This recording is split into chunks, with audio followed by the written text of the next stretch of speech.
Bismillahirrahmanirrahim.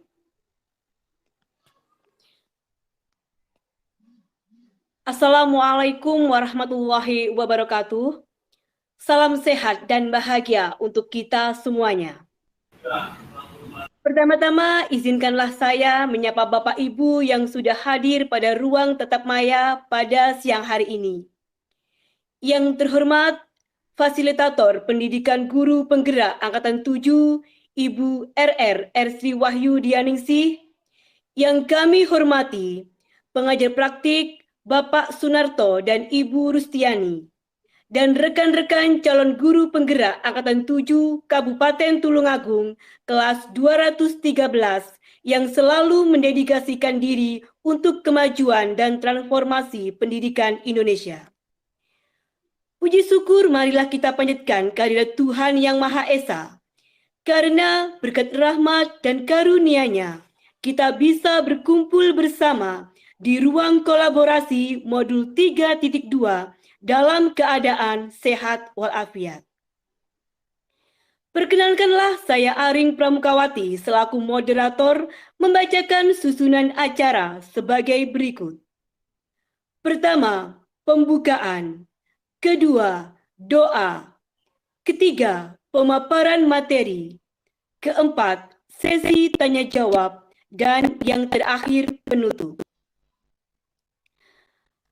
Bapak Ibu yang berbahagia, untuk memulai acara pada siang hari ini, mari kita awali dengan ucapan basmalah. Bismillahirrahmanirrahim. Semoga dengan pembacaan doa tadi, acara ini dapat berjalan dengan lancar dari awal sampai dengan akhir. Pemimpin pembelajaran dalam pengelolaan sumber daya, kita bisa menggali nilai-nilai positif, baik untuk menerapkan visi sekolah yang berbasis pada kekuatan atau aset, budaya positif yang telah ada di sekolah, kemudian dikembangkan menjadi visi sekolah yang menuju kepada murid merdeka, yaitu dengan memberdayakan dan memaksimalkan aset yang dimiliki sekolah agar lebih berdaya guna. Tujuan pembelajaran khusus pada presentasi kami siang ini adalah calon guru penggerak dapat mengidentifikasi berbagai sumber daya di daerah untuk sekolahnya dan strategi pemanfaatannya secara efektif. Untuk memahami lebih dalam, marilah kita simak bersama pemaparan materi mengidentifikasi sumber daya yang akan disampaikan oleh Ibu Kartika Wulanyesta, Ibu Dian Laila Ningrum, dan Ibu Ani Baroro. Kepada beliau disilahkan.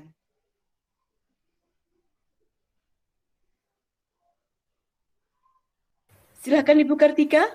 Terima kasih atas waktunya. Yang pertama, 7 aset utama, yaitu berikut ini ialah aset-aset yang bisa kami analisis dalam lingkungan kami atau hal-hal yang bisa kami maksimalkan dalam lingkup Kecamatan Tulungagung, khususnya di wilayah saya, Bu Dian, Bu Aring, dan Bu Ani adalah di Kecamatan Tulungagung.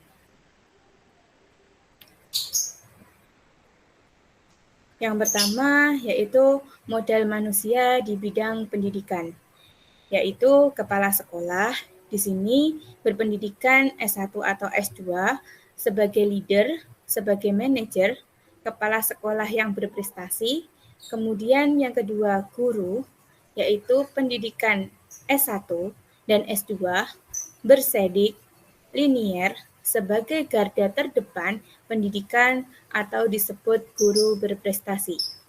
Yang ketiga, tenaga kependidikan, pendidikan SMA dan S1, berusia produktif rata-rata masih muda-muda, kemudian pemberdayaan potensi tendik secara maksimal untuk menunjang program sekolah. Yang keempat adalah murid, latar belakang yang heterogen, mampu berkembang secara optimal di sekolah, pengalaman di bidang kompetensi dan kejuaraan cukup banyak. Yang kelima, komite, latar belakang yang heterogen, mendukung segala program sekolah. Yang keenam, wali murid, di mana banyak latar belakang yang heterogen mendukung segala program sekolah. Dan yang ketujuh, pengawas sekolah, yaitu pendidikan S1 atau S2, pengawas lembaga pendidikan, penyampaian informasi. Kemudian modal manusia di bidang kesehatan, yang pertama, dokter. Tersedianya dokter umum, dokter gigi, dan kompeten dan peduli pada masyarakat. Yang kedua, bidan. Tersedianya bidan yang kompetensi di setiap dusun dan peduli pada kesehatan ibu dan anak. Yang ketiga, perawat. Tersedianya perawat yang kompeten di setiap dusun dan fokus pada perawat kesehatan masyarakat, di mana sekolah dapat berkolaborasi dengan tenaga medis seperti dokter, bidan, dan perawat dalam membuat program di bidang unit kesehatan. Sekolah yang melibatkan ketiga tenaga medis tersebut, misalnya dengan pemeriksaan kesehatan murid, itu melalui screening, kemudian cara mencuci tangan, cara bergosok gigi. Kemudian modal sosial, di mana normal dan aturan yang mengikat warga masyarakat, investasi yang berdampak pada bagaimana manusia, kelompok, dan organisasi dalam komunitas hidup berdampingan dan asosiasi atau komunitas. Yang pertama, pengurus yayasan, ini yang berada di sekolahnya Bu Ani.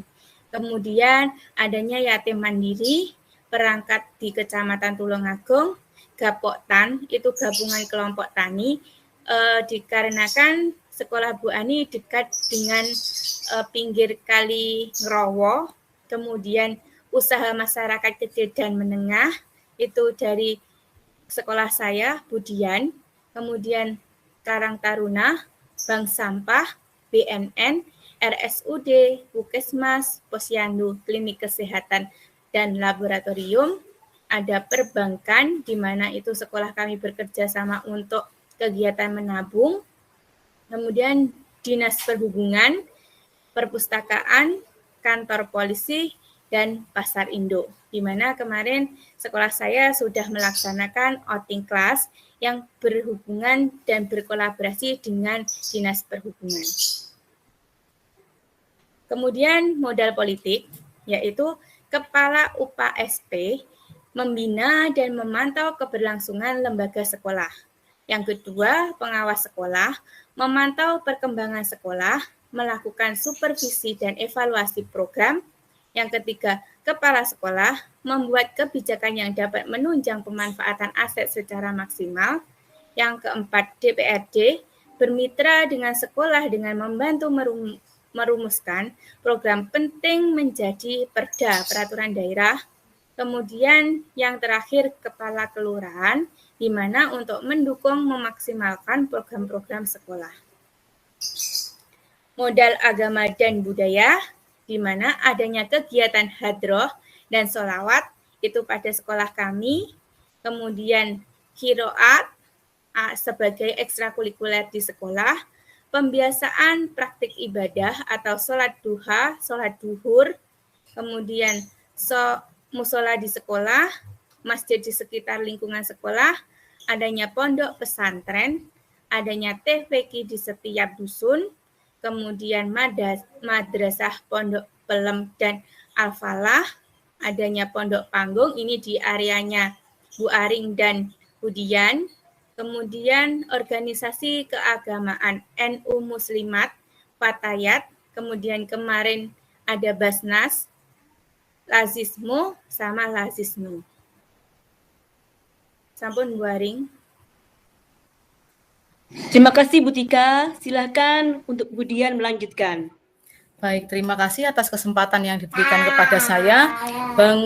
Di sini untuk modal fisik ada bangunan sekolah yang kami miliki serta sarana prasarananya di dalamnya. Kemudian ada bangunan pondok pesantren di beberapa desa, ada juga bangunan TPQ di setiap dusun.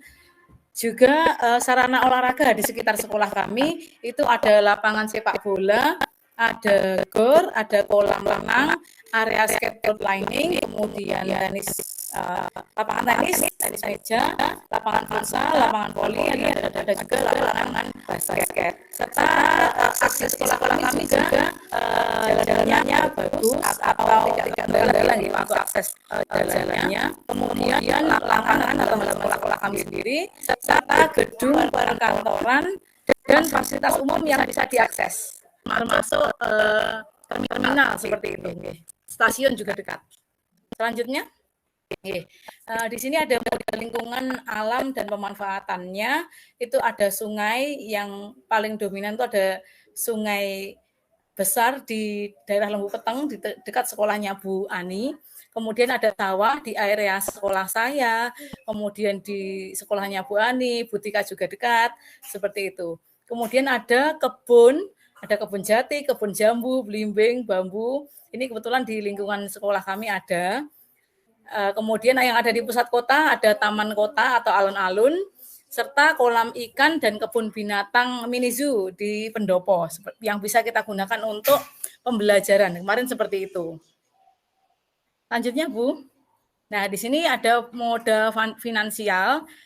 Yang kami masukkan untuk moda finansial yang ada di sekolah kami adalah dana BOS, iuran wali murid, kemudian ini melalui paguyuban. Kemudian ada kantin dan koperasi sekolah yang dikelola oleh sekolah. Kemudian ada juga unit produksi barang dan jasa. Di sini ada bidang usaha di rumah produksi seperti Kelompok Rambak di area sekolah saya dan sekolahnya Bu Tika. Serta ada juga dana CSR dari perbankan atau pengusaha lingkungan setempat, serta tokoh masyarakat maupun kerjasama dengan organisasi. Demikian. Baik, terima kasih Bu Dian.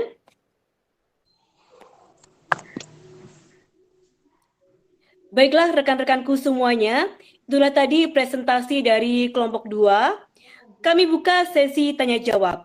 Silakan.